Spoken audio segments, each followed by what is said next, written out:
도움이 필요한 분에게 10,000원을 주려다가 실수로 50,000원을 꺼냈습니다. 저도 놀랐고 두 분도 놀랐습니다. 연신 감사하다는 말에 50,000원을 쥐고 있던 손가락에 힘이 빠졌습니다. 의도치 않게 멀어져간 50,000원이 하루 종일 눈앞에 아른거렸습니다. 그런데 세상에는 전부를 주어도 아깝지 않은 사람이 있습니다. 바로 사랑하는 가족입니다. 모르는 사람에게 50,000원 쓰는 것은 아깝지만 사랑하는 가족에게는 그 무엇도 아깝지 않습니다. 자식을 살릴 수만 있다면 신체의 일부도 아끼지 않고 내어줍니다. 다 주고도 더 줄 것이 없는지 찾게 됩니다. 우리가 믿는 하나님도 우리에게 자신의 전부를 주었습니다. 우리를 자신의 사랑하는 가족으로 여겨 자신의 생명을 우리의 죗값으로 지었습니다. 이로 말미암아 하나님은 우리의 아버지가 되었고 우리는 하나님의 자녀가 되었습니다. 이 시간 우리를 자녀 삼아주신 하나님을 감사하며 경배하며 찬양하길 원합니다. 불러주신 은혜를 따라 영과 진리로 하나님을 예배합시다.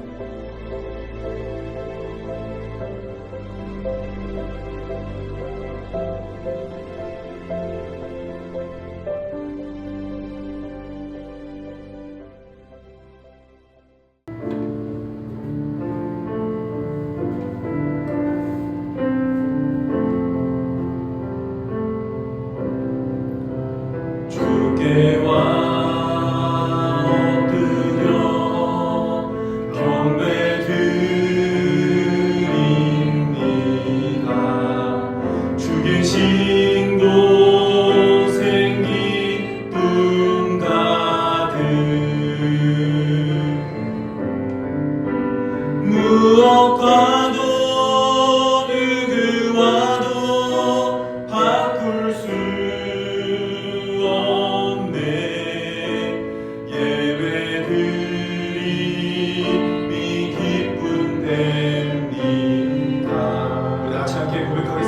주께 엎드려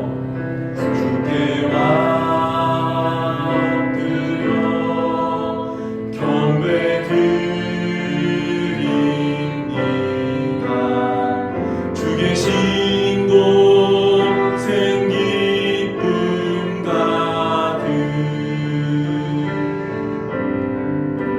무엇과도 누구와도 바꿀 수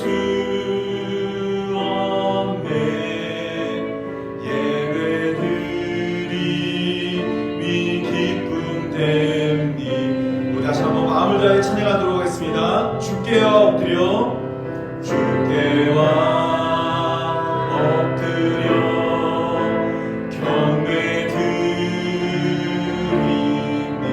경배드립니다. 주 계신 곳엔 기쁨 가득 무엇과도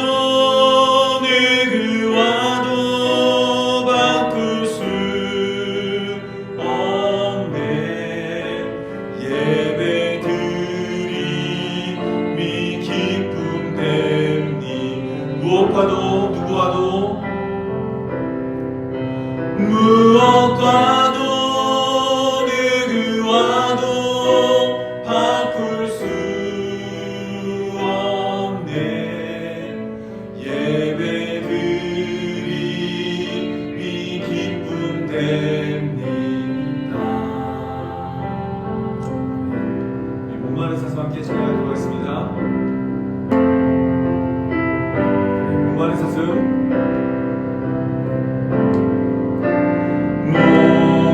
목마른 사슴 시내 물을 찾아 헤매이듯이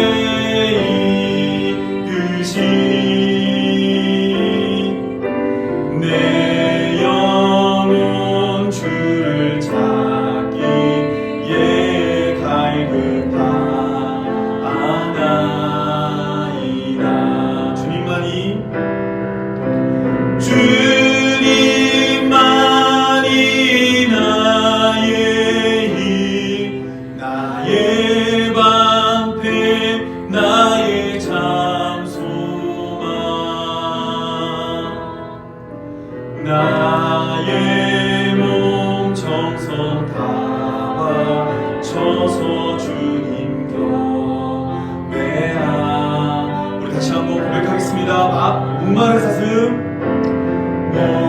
목마른 사슴 시내 물을 찾아 헤매이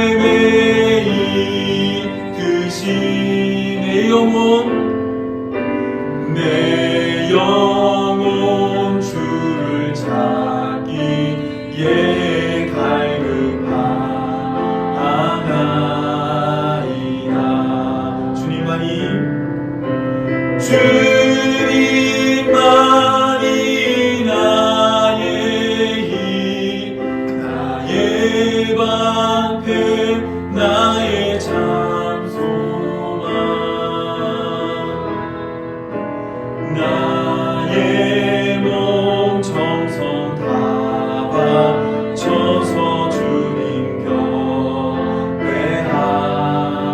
금보다 귀한 나의 주님, 금보다 귀한 나의 주님, 내 만족 주신 주,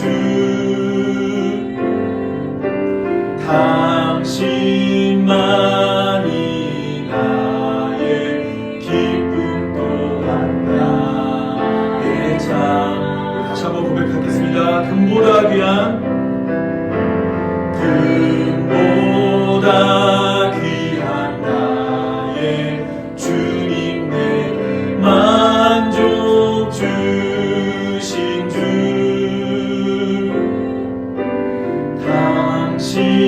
당신만이 나의 기쁨 또한 나의 참. 주님만이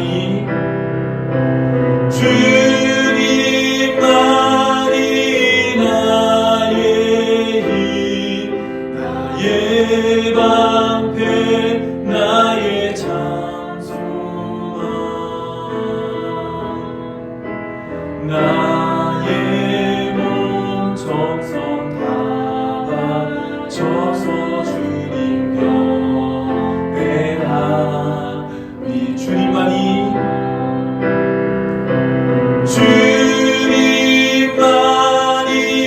나의 힘, 나의 방패, 나의 참 소망,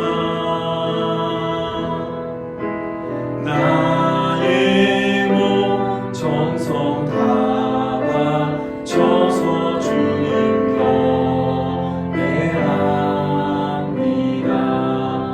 예수 사랑하심은 예수 사랑하심은 성경에서 배웠네. 우리들은 약하나 예수 권세 강토. 날 사랑하심, 날 사랑하심, 날 사랑하심, 날 사랑하심, 날 사랑하심. 성경에 쓰여 나를 사랑하시고 나를 사랑하시고 나의 죄를 다 씻어 하늘 문을 여시고 들어가게 하시.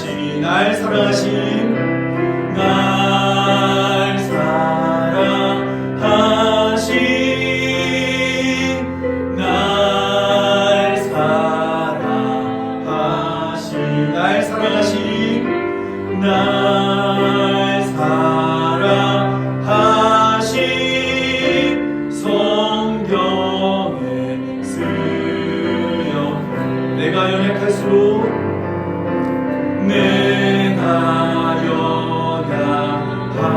연약할수록 더욱 귀히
사랑하심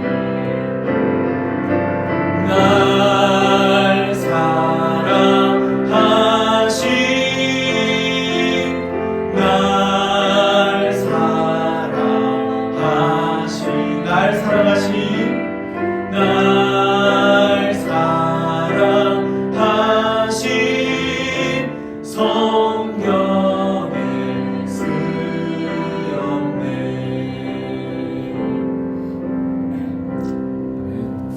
마가복음은 예수님의 생애를 다룬 책으로서 초기 전통에 따르면 마가 요한이라는 사람이 기록했습니다. 마가는 예수님에 관한 이야기를 무작위로 늘어놓은 게 아니라 아주 구체적인 물음에 답하기 위해 책을 구성했는데요. 예수님은 유대인의 메시아이신가? 라는 질문이었죠. 잠시만요. 저처럼 메시아의 의미를 잘 모르는 사람이 많을 것 같아요. 메시아는 왕 같은 존재로 하나님의 아들이라고도 불렸어요. 이스라엘은 그가 와서 이 땅에 왕국을 세우는 걸 기대했는데요. 예수님 당시 이스라엘은 로마의 식민지였어요. 그래서 유대인들은 메시아가 와서 로마를 정복하고 통치하길 바랐죠. 하지만 예수님은 로마를 정복한 게 아니라 오히려 죽임을 당하셨는데요. 그게 바로 마가가 이 책에서 말하려고 하는 주제입니다. 전반부에서는 예수님은 누구신가? 즉, 그분이 정말 메시아이신지 묻고 후반부에서는 예수님은 어떻게 메시아 왕이 되셨는가를 다루죠. 그리고 중앙에는 두 부분을 묶는 핵심적인 이야기가 나오는데 여기서 예수님이 두 질문에 답하십니다. 좋아요. 그럼 예수님이 누구신지부터 알아보죠. 마가는 책의 첫 줄부터 예수님에 대한 그의 믿음을 명확히 밝힙니다. 하나님의 아들 예수 그리스도의 복음의 시작이라. 이어지는 장면에서는 예수님이 세례를 받으시는데 이때 하늘에서 하나님의 음성이 들립니다. 이는 내 아들이다. 예수님이 메시아이신 게 너무도 분명하네요. 맞아요. 그런데 이 부분을 읽다 보면 아주 흥미로운 게 발견돼요. 예수님은 다양한 사람들을 치유하시는데요. 그때마다 당신이 누구신지 알리지 말라고 경고하세요. 그리고 이런 일은 계속되죠. 참 이상하죠? 왜 비밀로 하신 걸까요? 유대인들은 메시아가 누구며 무엇을 할지에 대해 다양한 기대를 품고 있었는데요. 예수님은 그들이 참된 메시아가 어떤 분인지에 대해 오해하지 않길 바라셨어요. 이 점을 기억하면서 중앙의 핵심적인 이야기로 넘어갈게요. 예수님이 제자들에게 물으세요.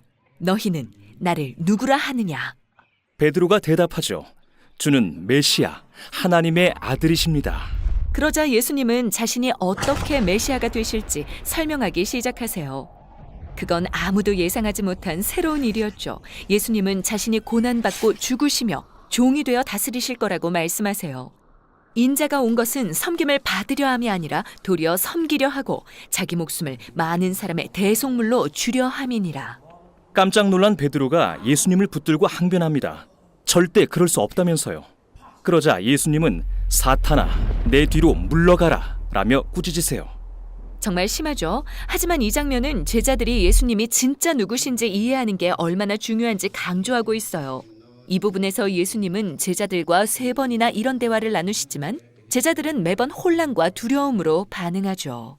그럼 이제 후반부로 넘어가서 예수님이 어떻게 메시아가 되시는지 살펴볼게요. 죽으시기 전 마지막 주, 예수님은 예루살렘 종교 지도자들과 갈등을 빚다가 체포되시는데요. 유대인의 왕이라고 주장한다는 이유로 재판을 받으십니다. 왕처럼 관을 씌우고 주홍옷을 입히는 잔인한 놀림도 받으시죠. 그리고 조롱과 채찍질 가운데 십자가에서 죽으십니다. 그런데 이 결정적인 장면에서 한 인물이 등장합니다. 로마 군인이요. 그는 갑자기 모든 걸 깨닫고 이 사람은 진실로 하나님의 아들이었다라고 말하죠. 말도 안 되죠? 로마 군인이 가장 먼저 안 거예요. 이스라엘의 메시아 왕이 십자가에 달린 예수라는 걸. 이렇게 해서 마가복음의 구조를 살폈는데요. 예수님의 십자가 죽음이 끝이 아니죠? 네, 사흘째 되는 날 여인들이 예수님께 갔다가 무덤이 비어있는 걸 발견하는데요. 한 천사가 나타나 예수님이 부활하셨으니 이 기쁜 소식을 전하라고 명해요. 그러나 여인들은 전하기는커녕 겁에 질려 도망가고 책은 끝나버리죠. 정말 갑작스럽네요. 그렇죠? 그래서 훗날 마가복음의 끝에 내용이 추가되는데요. 성경을 보면 이 부분이 후대에 덧붙여졌다는 각주가 있을 거예요.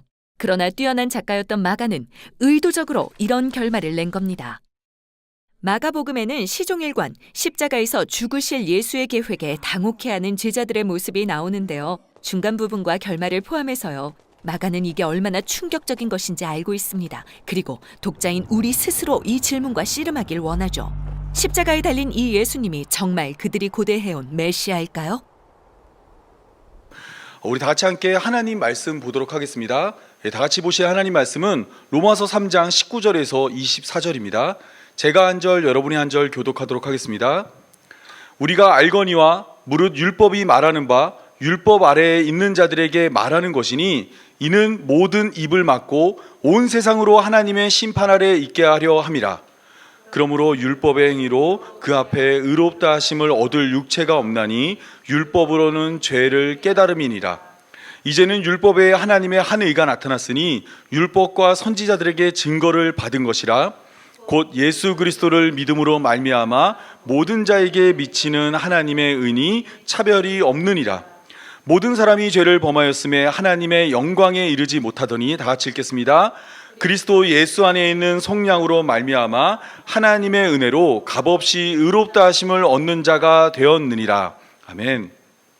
여러분이 아시는지 모르시는지 잘 모르겠지만 저희는 계속해서 이 성도의 탄생이라는 주제 아래서 어쩌면 신앙생활을 제일 처음 할 때 배워야 할 내용들을 이제야 하나씩 살펴보고 있습니다. 우리가 성도의 탄생 첫 번째 시간에는 믿음에 대한 내용을 나누었습니다. 믿음이라는 것은 아는 것에서 시작하고 아는 것은 믿음과 비례하며 우리가 믿었을 때 나오는 행동을 함으로 자신이 믿음을 가지고 있다 착각할 수 있다는 내용도 나누었습니다. 그리고 이렇게 하나님을 알기 위해서는 자연과 역사, 기적과 이적을 통해서도 하나님을 알 수 있지만 결국에는 하나님의 뜻을 가장 잘 드러내고 우리를 믿음으로 인도하는 것은 성경이라는 것을 나누었습니다. 그리고 지난주에 우리는 이 성경이 소개하고 있는 예수 그리스도에 대해서 나누었고 예수 그리스도를 아는 것이 큰 복이라는 내용을 나누었습니다. 오늘은 이 성경 가운데 이 성경을 지탱하고 있는 큰 구조인 옛언약과 새 언약에 대한 이야기를 함께 나누도록 하겠습니다. 특별히 성경이 담고 있는 옛언약과 새 언약은 이 성경을 조망하는 데 있어 가장 중요한 내용입니다. 이 단언컨대 이 새 언약과 옛언약을 모르면 성경 전체를 이해할 수 없습니다. 옛언약과 새 언약이 성경 전체를 이해하는 중요한 열쇠이기 때문입니다. 수학자들은 세상에 있는 모든 것을 수학적으로 설명하고 싶었습니다. 그러나 자연 속에는 수학으로 설명하기에는 복잡하고도 불규칙한 구조들이 너무나 많았습니다. 이를 해결하기 위해 프랙탈 이론이 탄생했습니다. 이 프랙탈 이론은 부분 속에 전체가 반영되는 자기 유사성을 기반으로 복잡하고 불규칙한 구조를 수학적으로 설명하는 이론입니다. 특정 패턴이 반복되며 확대에도 축소에도 일정한 구조가 나타나는 것을 프랙탈 이론이라고 합니다.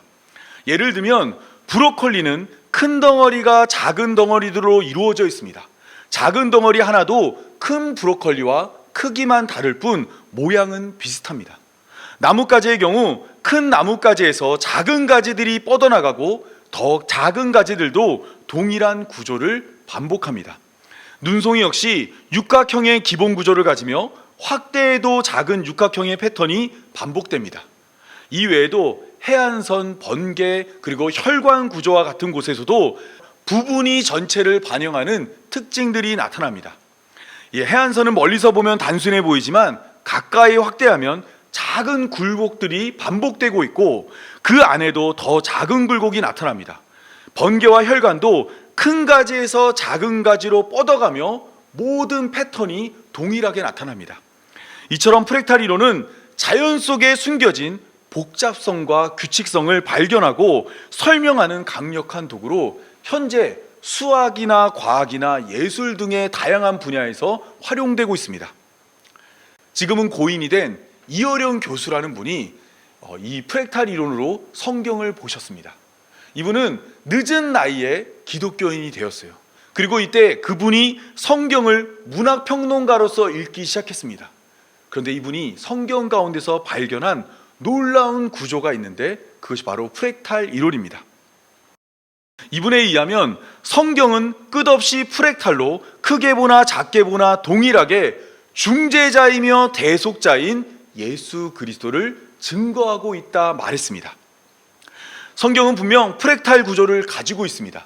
육식 육권으로 이루어진 성경은 크게 보아도 중재자이며 대속자인 예수 그리스도를 증거하며 축소하여 66권 각권을 개별적으로 보아도 그 메시지는 동일하게 중재자이며 대속자인 예수 그리스도를 증거합니다.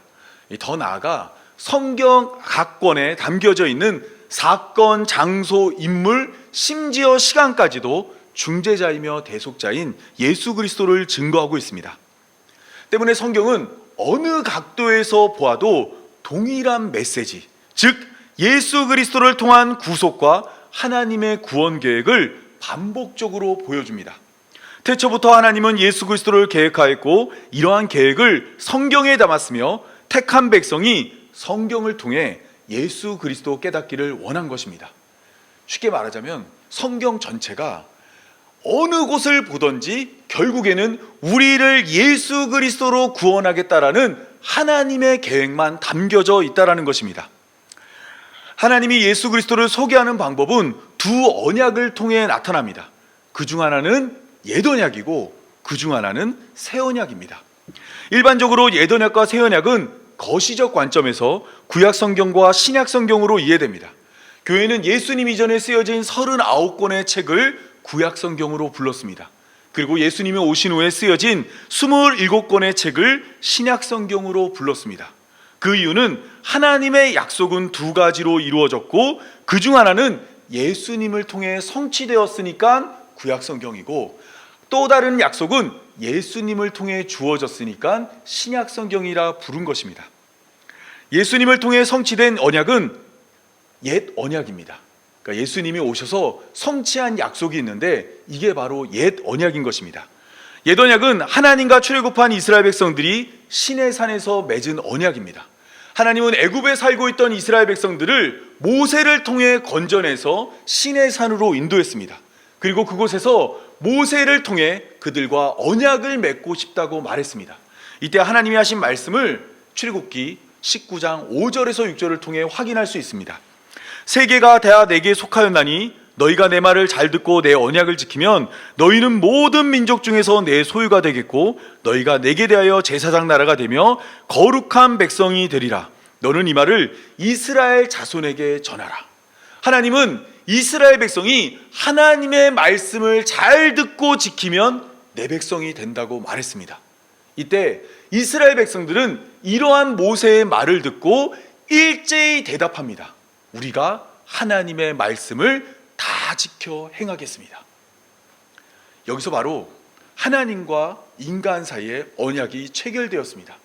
하나님은 하나님의 법을 주면서 이것을 지키면 내 백성 된다고 약속해 주었고 이스라엘 백성들은 우리가 이것을 지켜서 하나님 백성이 되겠다고 말했습니다.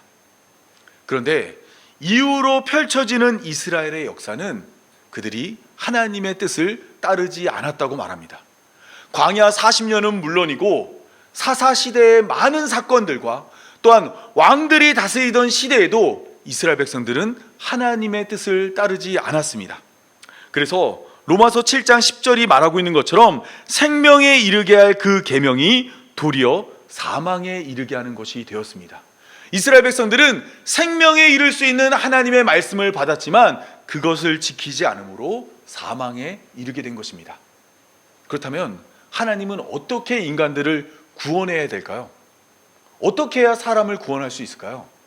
지금 이스라엘과 시내 산에서 맺은 언약으로는 그들을 구원할 수 없었습니다. 때문에 하나님은 예레미야를 통해 새로운 언약을 허락하십니다. 예레미야 31장 31절에서 33절을 보면 날이 이르면 내가 이스라엘 집과 유다 집에 새 언약을 맺는다 말했습니다. 이 새 언약은 이전에 맺었던 언약, 출애굽할 때 맺었던 언약, 시내산에서 맺었던 언약과 같지 않습니다. 32절을 보면 이 언약은 내가 그들의 조상들의 손을 잡고 애굽 땅에서 인도하여 내던 날에 맺은 것과 같지 아니할 것은 내가 그들의 남편이 되었어도 그들이 내 언약을 깨뜨렸습니다.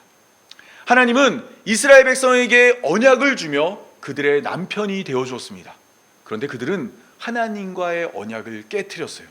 그 모습이 십계명 돌판으로 나타납니다.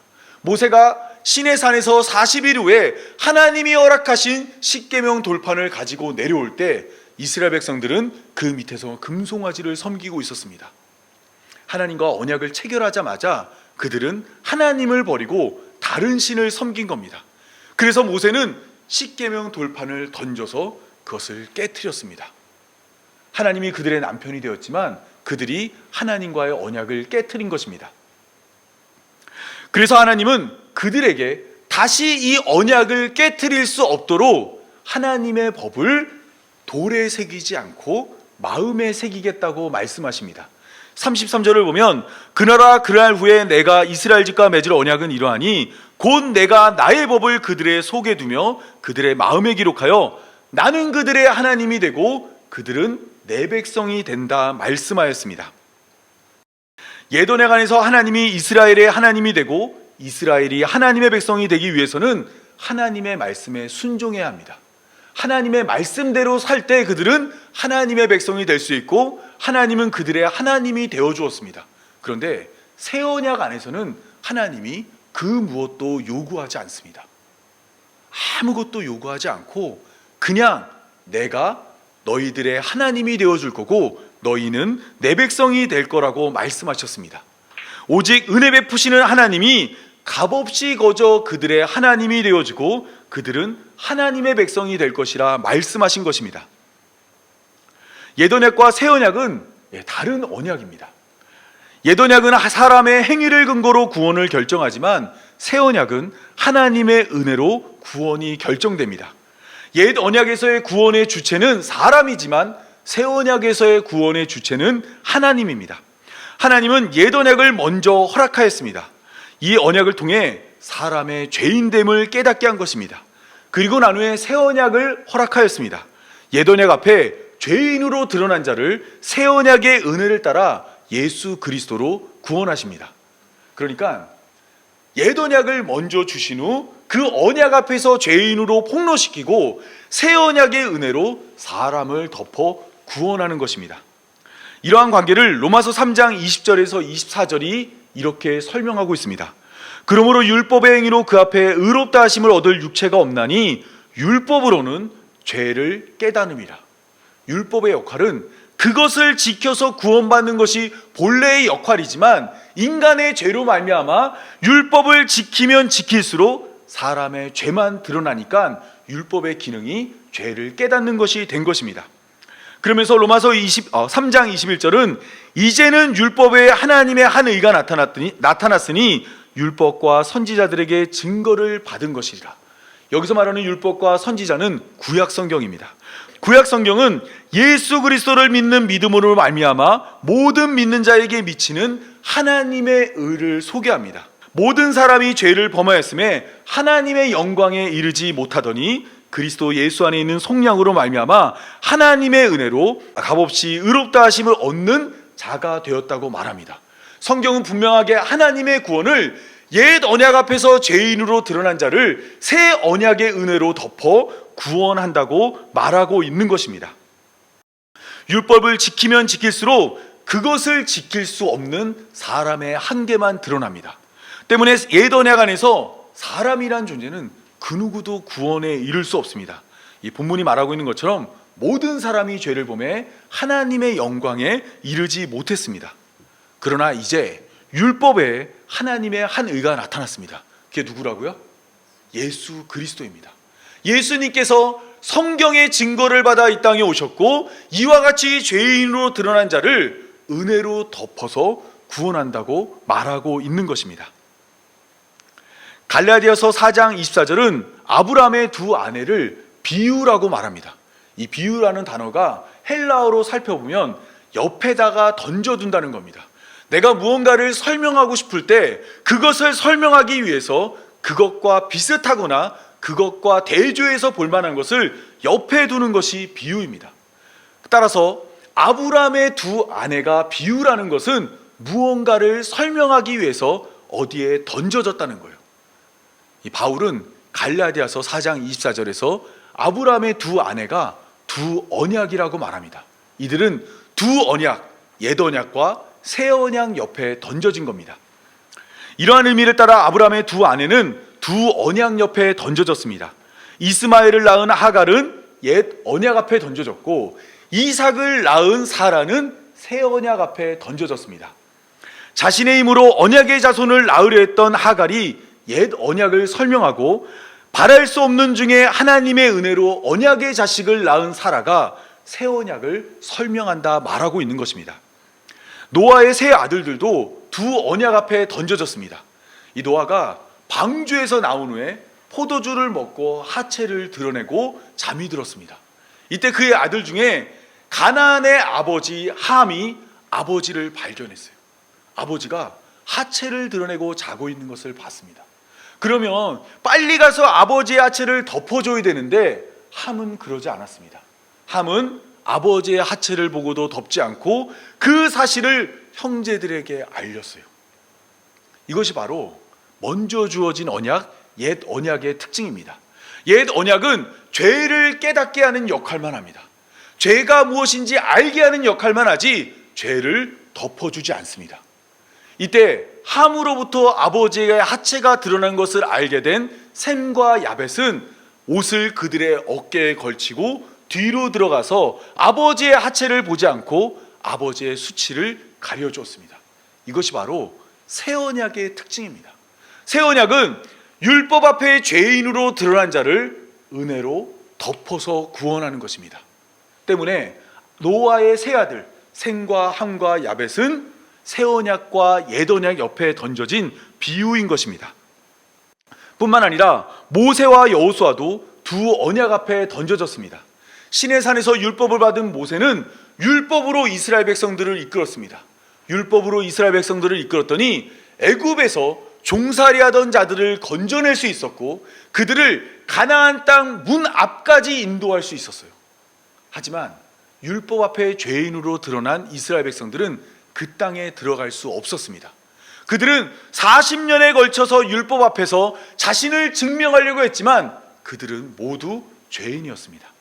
때문에 이스라엘 백성의 죄로 말미암아 모세도 약속의 땅에 들어가지 못하고 그 바로 앞에서 숨을 거두었습니다. 그런데 바로 그러한 자들 앞에 여호수아가 지도자가 되어 나타났습니다. 여호수아가 다스리게 된 백성과 모세가 다스렸던 백성들은 동일한 사람들입니다. 모세에서 여호수아로 지도자가 바뀌니까 그들이 약속의 땅에 들어갈 수 있었습니다. 당시 성경을 보면 이스라엘 백성들이 회개하거나 돌이키거나 하나님께 순종하는 모습을 보이지도 않았어요. 그저 앞에 지도자 한 명만 바꿨더니 그들이 약속의 땅에 들어가게 된 것입니다. 이건 역시 옛 언약과 새 언약의 특징을 보여주고 있습니다. 옛 언약을 통해서는 우리가 살던 곳에서 나올 수는 있지만 하나님 나라에는 들어갈 수는 없습니다. 그 나라를 들어가게 하는 것은 여호수아와 이름이 똑같은 예수 그리스도를 통해서만 그들이 약속의 땅인 가나안 땅에 들어간 것처럼 하나님이 약속하신 하나님 나라에 들어갈 수 있는 것입니다. 이뿐 아니라 아담과 하와가 만든 무화과 나뭇잎으로 만든 옷과 하나님이 만든 가죽옷, 가인과 아벨, 이삭과 이스마엘, 에서와 야곱, 깨진 십계명 돌판과 다시 주어진 십계명 돌판, 언약궤의 그릇과 언약궤의 뚜껑, 사울과 다윗, 솔로몬 재판에 등장하는 두 여인도 마찬가지로 옛 언약과 새 언약 옆에 던져진 비유들입니다. 그러니까 구약 성경이 전체가 옛 언약과 새 언약을 계속해서 설명하고 있는 것입니다. 이것은 신약으로 넘어가도 똑같습니다. 세례자 요한과 예수님을 시작으로 니고데모와 사마리아 여자, 마르다와 마리아, 종교 지도자들과 세리와 죄인들, 탕자의 비유 속에 소개되는 첫째 아들과 둘째 아들, 선한 사마리아인의 비유에 나오는 제사장과 레위, 그리고 사마리아 사람, 이뿐 아니라 많은 것들이 옛 언약과 새 언약을 설명하고 있습니다. 결국 성경은 사람이란 스스로 구원에 이를 수 없고 오직 은혜만이 우리의 구원이라 말하고 있는 것입니다. 이처럼 성경은 구약이나 신약이나 다 뭐예요? 옛 언약과 새 언약만 설명하고 있는 것입니다. 기독교 신학은 성서학을 중심으로 발전했습니다. 이 성서학이라는 것은 성경을 학문적으로 연구하는 것을 말합니다. 성경의 본문, 역사적 배경, 문학 구조, 신학적 의미들을 체계적으로 분석하고 해석하는 것이 성서학입니다. 초기 교회는 물론이고 중세 기독교는 성경 연구를 구약 성경과 신약 성경을 하나의 통합된 신학 체계로 이해하고 성서학적 접근을 하였습니다. 구약 성경과 신약 성경을 구분하지 않고 구약 성경과 신약 성경을 함께 연구했어요. 당연히 그렇게 보는 게 맞잖아요. 그런데 18세기를 넘어 19세기에 들어서면서 이 성서학이라는 것은 구약 성경과 신약 성경으로 나누어지게 되었습니다. 다양한 접근 방식과 분석 방법이 도입되며 구약 성경과 신약 성경은 독립적인 학문으로 연구되었습니다. 구약 성경을 연구하는 사람들은 구약 성경만 연구하고 신약 성경을 연구하는 사람들은 신약 성경만 연구합니다.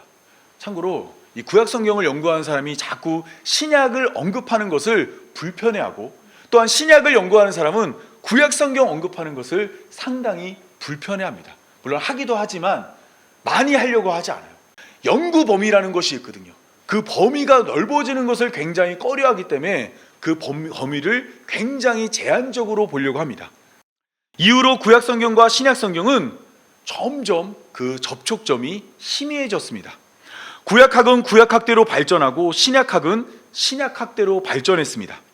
구약 성경과 신약 성경을 연결하는 것을 상호 텍스트성이라 그러거든요.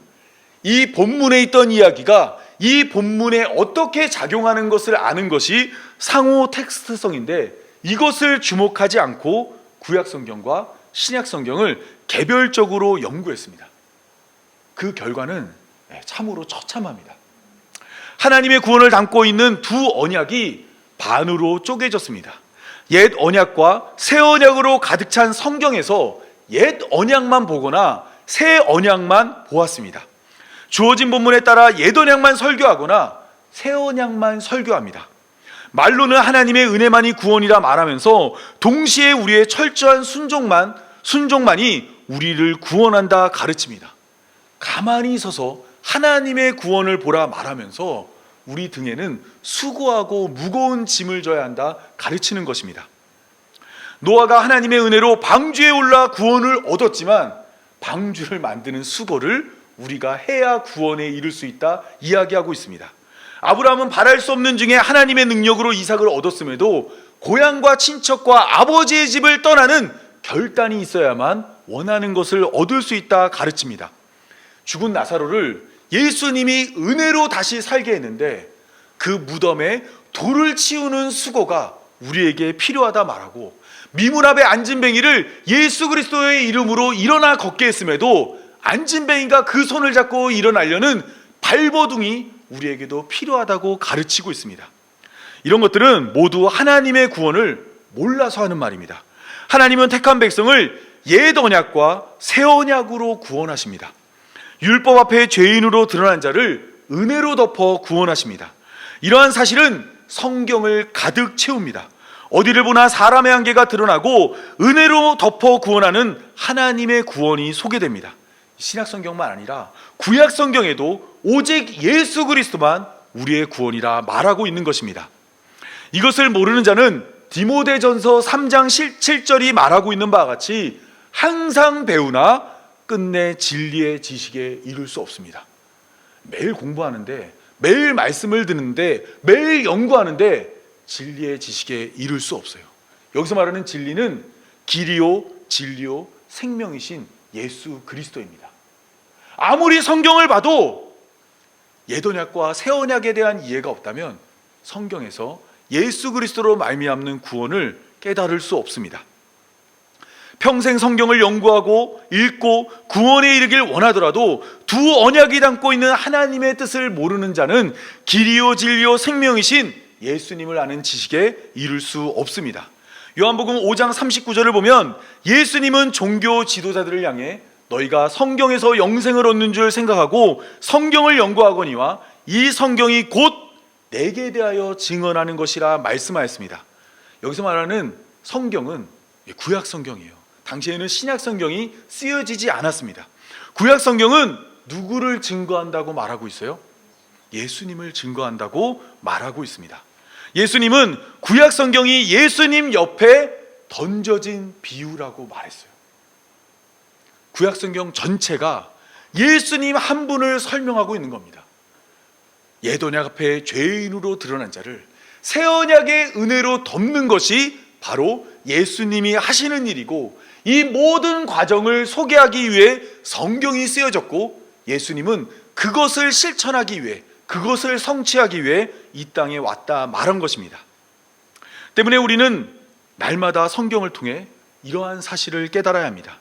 하나님은 성경을 통해 우리의 죄를 덮어 반드시 구원하겠다고 말하고 있습니다. 창세기를 시작으로 요한계시록까지 모든 성경이 이 사실을 증거하고 있습니다. 또한 예수님께서 자신의 생명으로 이 사실을 확인시켜 주었습니다.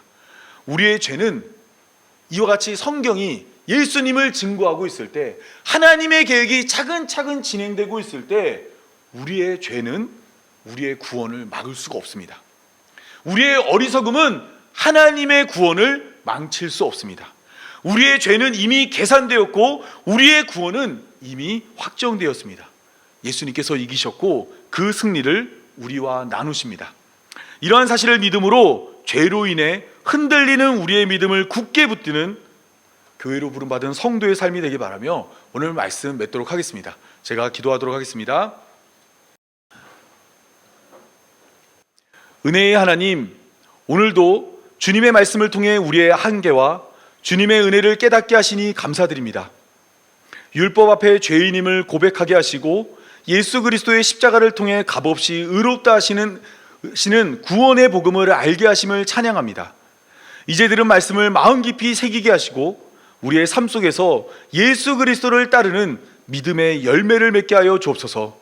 우리의 구원이 주님의 은혜로 이미 확정되었음을 믿으며 날마다 감사와 찬송으로 살아가게 하여 주옵소서.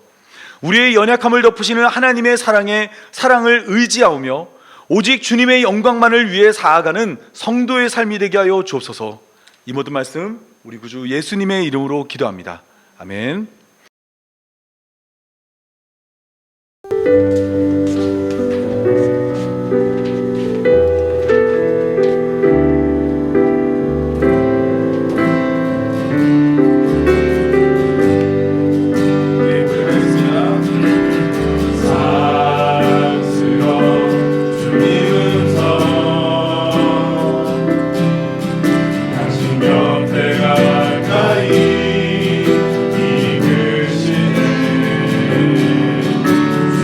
아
이제는 우리 주 예수 그리스도의 은혜와 하나님 아버지의 크신 사랑과 성령님의 감화 감동 교통하시며 역사하심이 오늘 말씀을 통해 옛언약과 새언약의 은혜를 깨닫고 오직 예수 그리스도를 믿음으로 구원받아 하나님의 자녀로 살아가기로 결단하는 모든 성도들 위해 그들의 가정과 그들의 삶 위에 이제부터 영원토록 함께하기를 간절히 축원하옵나이다.